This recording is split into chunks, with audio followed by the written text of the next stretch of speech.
எல்லாருக்கும் வணக்கம். நம்மளா இந்த மாதிரி ஸ்டேஜ் நன்றி சொல்கிறதுக்கான மேடை. ஏன்னா ஒரு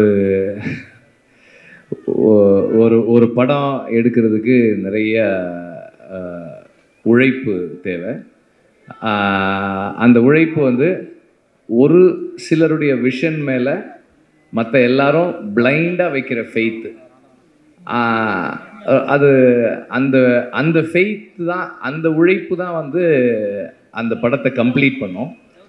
அண்டு நாங்கள் இந்த படத்துக்கு, அதாவது இந்த கதைக்கு, படம் இல்லை, விடுதலைன்ற இந்த கதைக்கு ஒர்க் பண்ண ஆரம்பிச்சது வந்து டிசம்பர் 2020. ஸோ 4 years ஒரு ப்ராஜெக்டில் அப்ஸ் அண்ட் டவுன்ஸ் இருக்குது. இந்த படத்தில் நடிக்கும்போது கல்யாணம் பண்ணவங்க குழந்தை பிறந்து குழந்தைய ஸ்கூலுக்கெல்லாம் அனுப்பிட்டாங்க. அவ்வளோலாம் நடந்திருக்கு. அவ்வளோ காலம் நாங்கள் ஒர்க் பண்ணியிருக்கோம். அண்ட் இவ்வளவு காலம் ஒரு ஒரு ஒரு கதை, ஒரு ஐடியாலஜி, அந்த ஐடியாலஜியை புரிஞ்சிக்க முயற்சி பண்ணுற ஒரு team.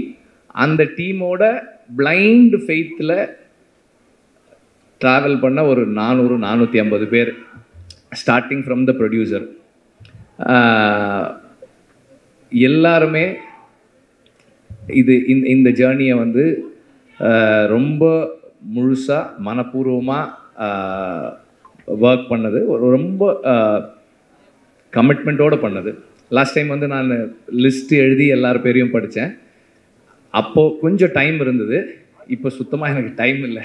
I'm very preoccupied with the final work. படம் முடிக்கிறதுக்கான முயற்சியில் இருக்கோம் நாங்கள். அதனால் I'm very preoccupied. பட் இருந்தாலும் as always I'm very very grateful for the team. Cinema மாதிரியான ஒரு ஒர்க் வந்து கீழிருந்து மேலே வர்றது, ஒரு டைரக்டரோட விஷனுக்கு மேலேருந்து கீழே ஒர்க் பண்ணுறது, அது பார்க்குறதுக்கு அப்படி இருக்கும். ஆனால் வந்து ஒரு செட் அசிஸ்டண்ட்டு கரெக்டாக ஒர்க் பண்ணுறதும், ஒரு கார்பெண்டர் கரெக்டாக ஒர்க் பண்ணுறதும், ஒரு ஹேர் ட்ரெஸ்ஸர் கரெக்டாக ஒர்க் பண்ணுறதும் தான் ஃபைனலாக அந்த டைரக்டரோட விஷனை வந்து கம்ப்ளீட் பண்ணும். ஸோ அப்படி எல்லாரும் ஒர்க் பண்ண ஒவ்வொருத்தருக்கும் நான் எப்போதும் போல் ஐம் வெரி வெரி கிரேட்ஃபுல். நன்றியெல்லாம் இல்லை, அதை தாண்டி ஐம் வெரி கிரேட்ஃபுல். ஏன்னா வந்து நானே பல இடங்களில் சொல்லியிருக்கேன், நான் சொல்லனாலும் கூட இருக்கவங்க சொல்லுவாங்க, என்னோட அசிஸ்டன்ட் டைரக்டர்ஸ் மாதிரி, என்னோடய டீம் மாதிரி, அசிஸ்டன்ட் டைரக்டர்ஸ் இல்லை, என்னோடய அசிஸ்டன்ட் கேமராமேனாக இருக்கட்டும், ஆர்ட் டைரக்டருடைய அசிஸ்டன்ஸாக இருக்கட்டும், எங்கள் ஸ்பாட்டில் எல்லாருமே என்னோடய அசிஸ்டன்ஸாக தான் ஒர்க் பண்ணுவாங்க. இந்த மாதிரி ஒரு டீம் எங்கேயுமே பார்க்க முடியாது. ஏன்னா நார்மலாக அசிஸ்டன்ட் டைரக்டர்ஸ் எப்படி ஒர்க் பண்ணுவாங்கன்னா, ஒரு ஸ்கிரிப்ட் இருக்கும், இன்றைக்கி வந்து இந்தந்த சீன்லாம் எடுக்க போகிறோம் அப்படின்னு இருக்கும், அதுக்கு இந்தந்த ஆர்டிஸ்ட் வருவாங்க, இந்தந்த ப்ராப்ஸ் இருக்கும், இதெல்லாம் இருக்கும், அப்படி தான் ஒர்க் பண்ணுவாங்க. ஆனால் எங்கள் டீம் எப்படி ஒர்க் பண்ணணும்னா, ஓகே இன்றைக்கி இந்த ஆர்டிஸ்ட் வர சொல்கிறாரு, அப்போ இந்த சீன்லாம் இருக்கும், அப்படி இல்லைன்னா இந்த லொக்கேஷன் நம்ம போகிறோம், அப்போ அந்த சீன்லாம் இருக்குமோ, எந்தெந்த பீரியடெல்லாம் இருக்கும். இப்போ நான் திடீர்னு போயிட்டு அதுதான் அன்றைக்கே சொன்னேனே, அந்த பீரியட் 70s வரணும் இது, அப்படின்னா ரெடியாக இருக்குது. ஓ ரெடியாக இருக்கா, ஓகே அப்போ அது 60s, அதுவும் ரெடியாக இருக்குது. இந்த மாதிரி அவங்களே பாதி கோ கிரியேட்டர்ஸாக இருந்தால் மட்டும்தான் இப்படியெல்லாம் ஒர்க் பண்ண முடியும். அண்ட் இந்த மாதிரி இந்த கண்டிஷன்ஸில் ஒர்க் பண்ணுறவங்க தே தெம்செல்ஸ் ஆர் டைரக்டர்ஸ். அவங்க இப்போ நம்ம கூட நம்மளை அசிஸ்ட் பண்ணுறாங்களே தவிர அவங்களே வந்து எல்லா டெசிஷன்ஸும், மோஸ்ட் ஆஃப் த டெசிஷன்ஸ் எடுத்து தான் பண்ணுறாங்க. இந்த மாதிரி ஒரு டீம் இல்லைன்னா என்னால் வந்து ஒரு டைரக்டர்னு பேர் வாங்கவே முடியாது. ஏன்னா வந்து ஐ எம் வெரி ஸ்கேட்டர்ட். என்னோட இங்கே ஒன்று பண்ணுவேன், அங்கே ஒன்று பண்ணுவேன், அங்கே ஒன்று பண்ணுவேன், இதெல்லாம் ஒன்றா கட்டி இழுக்கிறது வந்து என்னோட டீம் தான். அவங்க தான் வந்து அதை ஒழுங்குபடுத்தி வைக்கிறாங்க. So I'm really grateful to have a team like this. And இதனுடைய எக்ஸ்டென்ஷனாக தான் எனக்கு வந்து வேல்ராஜும் ஜாக்சனும் ராமரும் இருக்காங்க. இவங்களும் வந்து இப்போது நான் ஜாக்சன் கிட்ட வந்து, ஜாக்சன் எனக்கு அந்த ஒரு 2 ஸ்ட்ரீட் வேணும், அந்த இது வேணும், ஏதாவது பண்ணிவிடுங்க, அவ்வளோதான் நான் சொல்லுவேன். அவர் வந்து ப்ரொடியூசர்கிட்ட பட்ஜெட் கேட்குறதுலேருந்து டைம் எடுத்துக்கிறதுல எல்லாம் அவர் பண்ணிவிடுவார். ஷூட்டிங் ஒரு 2 நாளைக்கு முன்னாடி செட்டு முடிஞ்சிருச்சா அப்படின்னு கேட்பேன். வந்து ஒரு தடவை பாருங்கன்னு. சரி முடிஞ்ச உடனே சொல்லுங்கள், நான் வந்து பார்க்குறேன்னுவேன். நான் நார்மலாக ஒரு லொக்கேஷன் பார்க்குற மாதிரி தான் போவேனே தவிர, நார்மலாக ஒரு டைரக்டர் வந்து எனக்கு செட்டில் இதெல்லாம் வேணும் அப்படி போக மாட்டேன். ஒரு ஆக்சுவல் லொக்கேஷன் பார்த்துட்டு இந்த லொக்கேஷன் இப்படி இருக்குது, இதில் நான் எங்கே கேமரா வச்சுக்கிறேன். அவர் வரும்போதே சொல்லிடுவார், இங்கே வந்து போனால் இது மேலே கேமரா ஏற்றுவான், அதை வந்து ஸ்ட்ராங்காக போட்டுக்கலாம், அதை வந்து அந்த கோடா வைக்கிறதுக்கு அடிச்சிக்கங்க அப்படின்றவார் அவர். So that's how it works. எல்லாருமே வந்து என்னுடைய ஸ்கேட்டர்ட் தாட் ப்ராசஸை அண்டர்ஸ்டாண்ட் பண்ணிக்கிட்டு எனக்குள்ளே இருந்து டீசெண்டான ஃபில்ம்ஸ் வர்றதுக்கு ஹெல்ப் பண்ணுறாங்க. So I am very grateful to have a team like this. இந்த டீமில் மை என்ன சொல்கிறது, என்னுடைய my greatest gratefulness is to have Raja sir in this team. ஏன்னா வந்து நார்மலாக வந்து மியூசிக் நான் ஜிவியோட ஒர்க் பண்ணியிருக்கேன், சந்தோஷோட ஒர்க் பண்ணியிருக்கேன். சந்தோஷ் ஒரு மாதிரி ஒர்க் பண்ணுவார், ஜிவி ஒரு மாதிரி ஒர்க் பண்ணுவார். ராஜா சார் வந்து சரி வெற்றிமாறன், நீங்கள் வந்து நாளைக்கு காலையில் 9 o'clock வந்துடுங்க. நான் 9:10 போனேன்னா ஒரு இந்தாங்க இதை கேளுங்கன்னு 4 டியூன் ஆல்ரெடி பண்ணிட்டு இருப்பார். அந்த 10 minutes 4 டியூன் ரெடி பண்ணி வச்சுருப்பார் அவர். And he is very punctual, which is a little என்ன சொல்கிறது, எனக்கு அவ்வளோ கன்வீனியன்ட் கிடையாது, அது கொஞ்சம் இன்கன்வீனியன்ட்டாக இருக்கும் எனக்கு. ஆனால் இன்றைக்கி காலையில் 9 o'clock வரேன்னு 9:25 கால் பண்ணுறாரு. என்ன வெற்றிமாறன், என்ன இன்னும் வரல? சார் வந்துகிட்டே இருக்கேன் சார் அப்படின்னு அவசரமாக போனேன். ஸோ எனக்கு வந்து ஒரு அந்த மியூசிக் சைடில் எனக்கு எதுவுமே கவலையே இல்லை. நான் யோசிக்கவே மாட்டேன். அவர் சார் இந்த மாதிரி ஒரு சாங் சார், ஓகே, இந்த மனசில் சாங் அப்படி தான். சார் நான் வந்து ஒரு சீக்வன்ஸ் பண்ணியிருக்கேன் சார், ஐ திங்க் ஒரு சின்னதாக ஒரு சாங் இருந்தால் நல்லாயிருக்கும்னு எனக்கு தோணுது சார், அந்த சீக்வன்ஸ் காட்டுறேன் அப்படின்னா. சரி காட்டுங்கன்னாரு. நான் காமிச்சேன். அதில் இந்த ப்ரொட்டாகனிஸ்ட் வந்து அந்த ஃபீமேல் லீட் கிட்ட ப்ரொட்டாகனிஸ்ட்டு அவன் பேசிகிட்டு இருக்கான். பேசும்போது எனக்கு இந்த இடத்துல பேசலாமான்னு தெரியல, ஆனால் பேசாமல் இருந்தால் ஒரு மாதிரி இருக்குது, ஒரு மாதிரி அன்கம்ஃபர்டபுளாக இருக்குது அப்படின்னு சொல்லி அவன் சொல்லுவான். அந்த சீன்லாம் பார்த்தாச்சு. ஒரு 2 days கழிச்சு கம்போசிங் உட்காரலான்னு சொன்னார். ஒரு 5-6 டியூன்ஸ் கம்போஸ் பண்ணிவிட்டு அதில் ஒரு டியூன் டிசைட் பண்ணோம். நெக்ஸ்ட் மார்னிங் அவர் கால் பண்ணார். இல்லை வெற்றிமாறன், நான் அதை யோசித்தேன், நான் வேறு ஒன்று பண்ணியிருக்கேன், நீங்கள் வாங்க அப்படின்னாரு. ஆக்சுவலாக நான் அவருக்கு காமிச்சேன், எனக்கு அந்த சீன் மறந்துருச்சு. இவர் டியூன் பண்ணிவிட்டு லிரிக் எழுதிட்டார். மனசில் ஒரு மாதிரி இருக்குது அப்படின்னு, ஒரு மாதிரியாக இருக்குது, நல்லா இருக்குது சார். அப்போ சொன்னார், அந்த சீனில் அவன் சொல்கிறான்ல அதனால தான் அது அப்படின்றாரு. ஸோ அது எனக்கு வந்து ரொம்ப ஆச்சரியமாக இருக்கும். நான் அசிஸ்டன்ட் டைரக்டராக ஒர்க் பண்ணும்போதே நோட் பண்ணியிருக்கேன். ராஜா சார் வந்து ரீல் ஒரு தடவை பார்ப்பாங்க, பார்த்துட்டு நோட்ஸ் எழுத போயிட்டு திரும்பி வந்து இன்ஜினியர்கிட்ட சொல்லுவார், அந்த 24வது அடி 14th ஃப்ரேம்லேருந்து சிங்க் ஸ்டார்ட் பண்ணுங்கன்னு கரெக்டாக அங்கேருந்து வச்சா அந்த மியூசிக் கரெக்டாக இருக்கும், அந்த சேஞ்ச் ஓவர் கரெக்டாக இருக்கும். ஸோ அவ்வளோ மெமரியோட அவ்வளோ ஷார்ப்பாக ஒர்க் பண்ணுவார்.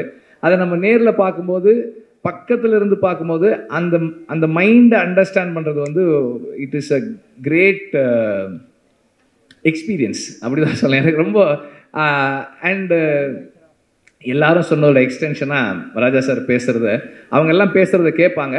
நான் அவருக்கு தெரியாமல் எப்போ போனாலும் இந்த கேமராவை ஆன் பண்ணிவிட்டு அப்படியே வச்சுட்டே உட்காந்துட்டே இருப்பேன். எல்லாம் ரெக்கார்ட் பண்ணி வச்சுருக்கேன். ராஜா சார் வந்து கீபோர்டில் அந்த ஹார்மோனியமில் உட்காந்து அந்த டியூன் எப்படி வருதுன்றதெல்லாம் எடுத்து வச்சுருக்கேன் நான். I really enjoy the privilege. I feel it's a privilege எனக்கு.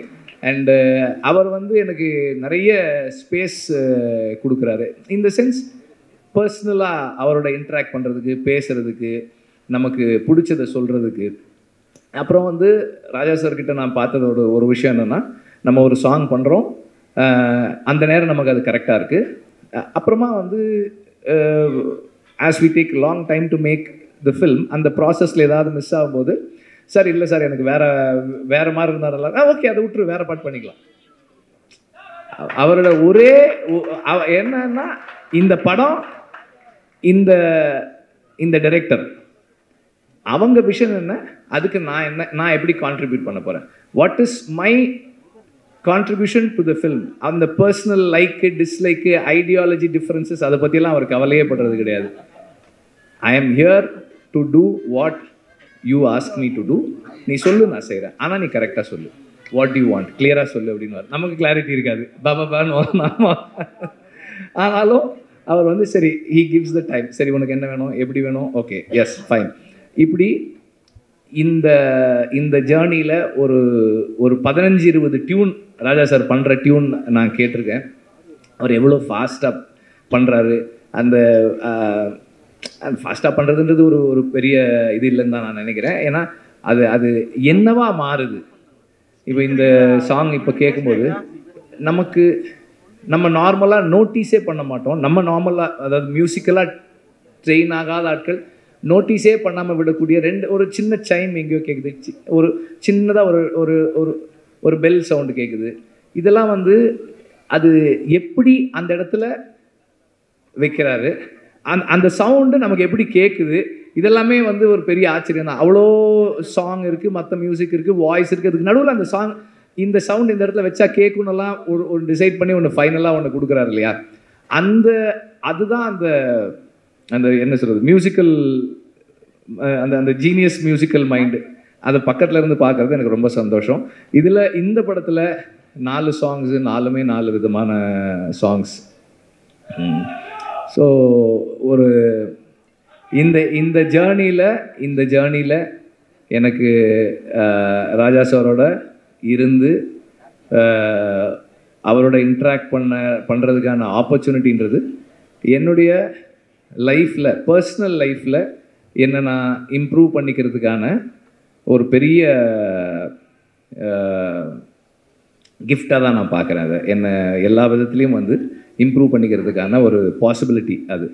அண்ட் ஆக்டர்ஸ் அண்ட் டெக்னீஷியன்ஸ், இப்போது எனக்கு வந்து இந்த படத்தில் பல இடங்களில் சொன்னாலும் திரும்ப சொல்கிறேன், 8 நாள் வாங்க அப்படின்னு ஷூட்டிங் கூப்பிட்டு போனேன் சேதுவை. இந்த செகண்ட் பார்ட்டு அன்னைக்கு ஷூட்டிங் முடிக்கும் போது எவ்வளோ நாள் ஆச்சு, ஃபஸ்ட் பார்ட் செகண்ட் பார்ட் ரெண்டும் சேர்த்துன்னு கேட்டேன். 257 டேஸ் அப்படின்னு சொன்னாங்க. அதில் வந்து சேது எப்படியும் ஒரு 120 டேஸாவது குறைஞ்சது நடிச்சிருப்பார். அந்த பேஷன்ஸுக்கு I am very grateful, thank you. Soori வந்து அதை விட அதிகமாக தான் நடிச்சிருப்பார். எல்லாருமே வந்து இப்போ ஷூட்டிங் இருக்கோ இல்லையோ இந்த படத்து கூடவே ட்ராவல் பண்ண நடிகர்கள் நிறைய பேர். அப்புறம் அசிஸ்டன்ட் டைரக்டர்ஸ் கேட்டால் சொல்லுவாங்க, எங்கள் டீமில் வந்து ஒரு 2-3 பேர் வந்து தோழர்னு கூப்பிட்டு பழகிற ஆட்கள். இன்றைக்கி வந்து எல்லாரையுமே தோழர்னு தான் கூப்பிட்றாங்க. அவ்வளோ பெரிய ஒரு இங்கே ஒரு ஃப்ரெட்டர்னிட்டி உருவாயிருக்கு இவ்வளோ நாள் நாங்கள் ஒர்க் பண்ணதில். அண்ட் சேதுவோடைய கமிட்மெண்ட் அண்ட் ஒரு விஷயத்தை அவர் உள்வாங்கிறது, அண்டர்ஸ்டாண்ட் பண்ணிக்க ட்ரை பண்ணுறது, இது எல்லாமே வந்து எனக்கு வந்து ரொம்ப ஹெல்ப்ஃபுல்லாக இருந்தது. ஏன்னா இந்த படத்தோட சம்மந்தப்பட்ட எல்லாருக்குமே விடுதலை தான் வாத்தியார். விடுதலை தான் எல்லாருக்குமே கற்றுக் கொடுத்துக்கிட்டு இருக்கு, இன்னும் கற்றுக் கொடுத்துக்கிட்டு இருக்கு, இன்னும் கற்றுக் கொடுக்க போகுது. ஸோ நான் இந்த படத்துக்காக நிறைய பேரோட பேசி படித்து தெரிஞ்சுக்கிட்டு அதை எல்லாரோடையும் ஷேர் பண்ணும்போது எவ்வளவு அவங்க அதை உள்வாங்கிறாங்கன்றதை பொறுத்து தான் என்னோடய லேர்னிங் என்னவா இருக்குன்னு என்னால் தெரிஞ்சிக்க முடியுது. ஸோ அந்த மாதிரி தொடர்ந்து இந்த படம் எல்லாருக்கும் எனக்கு நிறைய கற்றுக் கொடுத்துக்கிட்டு இருக்கு. இன்னும் படம் ஃபைனல் ஸ்டேஜஸில் இருக்குது, முடிக்கிறதுக்காக ஒர்க் பண்ணிக்கிட்டு இருக்கோம். அது முடியும் போது இன்னும் நிறைய கற்றுக்கிட்டு இருந்திருப்போம்னு நான் நம்புகிறேன். அண்ட் இந்த மியூசிக் ஸ்டேஜ்ன்றதால எக்ஸ்ட்ராவாக ஒன்று என்ன சொல்ல விரும்புகிறேன்னா, நான் வந்து இந்த படத்தோட பேக்ரவுண்ட் ஸ்கோர் செஷன்ஸை பார்க்குறதுக்கு ரொம்ப எக்ஸைட்டடாக வெயிட் பண்ணிகிட்ருக்கேன். ராஜா சார் வந்து அதை எப்படி என்ன பண்ண போகிறாங்க அப்படின்னு பார்க்குறதுக்கு ரொம்ப ஆர்வமாக இருக்கேன். சீக்கிரம் வரேன் சார், ரீல் எடுத்துகிட்டு வரேன் சார், சீக்கிரம் வரேன். அண்ட் நம்பர் ஆஃப் டேஸ் கேட்கும்போதே வந்து தெரியும் எவ்வளோ சேலஞ்சிங்கானதுன்னு. 257 நாள் ஷூட்டிங்கு. அதுவும் கூட அன்னைக்கு கூட எப்படி முடிச்சேன்னா வேறு வழி இல்லை. அதனால் ஷூட் பண்ணுறதை நிறுத்திக்கிறேன்னு தான் சொன்னேனே தவிர ஷூட்டிங்கை முடிக்கிறேன்னு சொல்லலை. ஏன்னா முடியல, இன்னும் கொஞ்சம் பாக்கி இருக்குது. பட் எனிவே இவ்வளோ நாள் எல்லாருக்கும் வெறும் டைம் மட்டும்தான். ப்ரொடியூசருக்கு டைமு, பணம், இன்ட்ரெஸ்ட் எல்லாமும் சேர்ந்துருக்கு. அதோடு சேர்ந்து அவரும் வந்து இந்த படத்தின் மூலமாக லேர்ன் பண்ணி அவர் பர்சனல் லைஃப்லையும் நிறைய சேஞ்சஸ் பண்ணிக்கிட்டு இந்த படத்தோடவே தொடர்ந்து கூட இருக்கார். And last but not the least, I need to thank the family. என்னோடய பசங்க பூந்தென்றல், கதிரவன் அண்ட் ஆர்த்தி, அப்புறம் அம்மா, அக்கா, அவங்க 2 பேர் இங்கே இருக்காங்க. அவங்களுக்கு அப்புறம் என்னுடைய all the friends, again my team, எல்லாருக்கும் என்னுடைய நன்றியை தெரிவிச்சுக்கிறேன். நீங்கள் எல்லாம் யாருமே பேசலை மஞ்சு வாரியரை பற்றி. அவங்க இல்லாததால் நம்ம யாரும் பேசவே இல்லை. அவங்களையும் அந்த மாதிரி தான் கூப்பிட்டேன். சும்மா ஒரு கெஸ்ட் ரோலு ஒரு 3 நாள் வரீங்களான்னு தான் கூப்பிட்டேன். ஓகேன்னாங்க. 3 சீன்னு சொன்னேன்னு நினைக்கிறேன். 3 சீன்னு சொன்னேன். இப்போ 2 பாட்டு இருக்குது அவங்களுக்கு படத்தில் வந்து she plays a very important role. அவங்களோட அசுரனுக்கு அப்புறம் அவங்களோட ஒர்க் பண்ணுறோம். இந்த commitment again she brings in அந்த ஒரு கேரக்டருக்கு அவங்க கொடுக்குற லைஃப், அதுவும் வந்து ரொம்ப ஸ்பெஷலானது. இந்த ரோல் வந்து உண்மையிலேயே வந்து ஒரு ஸ்பெஷலான ரோல் தான் அது.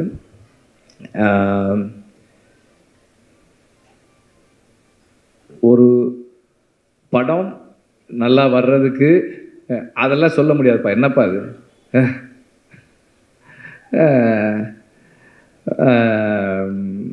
அவர் என்னுடைய நண்பர். அவர் ஒரு கம்பெனி வச்சுருக்காரு. அது என்ன கம்பெனி அது? இந்தியன் ஏதோ சேஃப்டி கம்பெனி, ஒரு கம்பெனி, இந்தியன் சினிமா சேஃப்டி கம்பெனின்னு ஏதோ ஒரு கம்பெனி வச்சுருக்காரு அவர். எங்கள் படத்தில் வந்து இந்த காட்டில் ஷூட்டிங் பண்ணும்போதெல்லாம் அவங்க வந்து அந்த சேஃப்டிக்காக ஒர்க் பண்ணாங்க, க்ரூ மெம்பர்ஸோட சேஃப்டிக்கு. அதை பற்றி சொல்கிறார் அவர். ஸோ எனி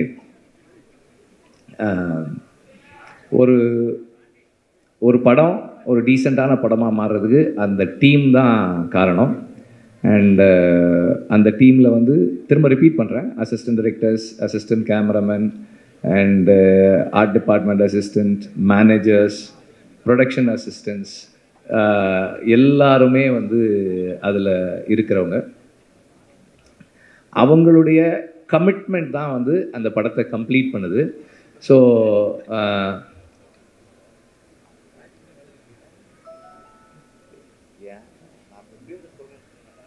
நான் தான் யார் பேரும் சொல்லன்னு சொல்லிட்டேனடா. ஏன்டா எல்லாரும் டீம்னா எல்லாரும் தானடா, எல்லாரும் தானடா.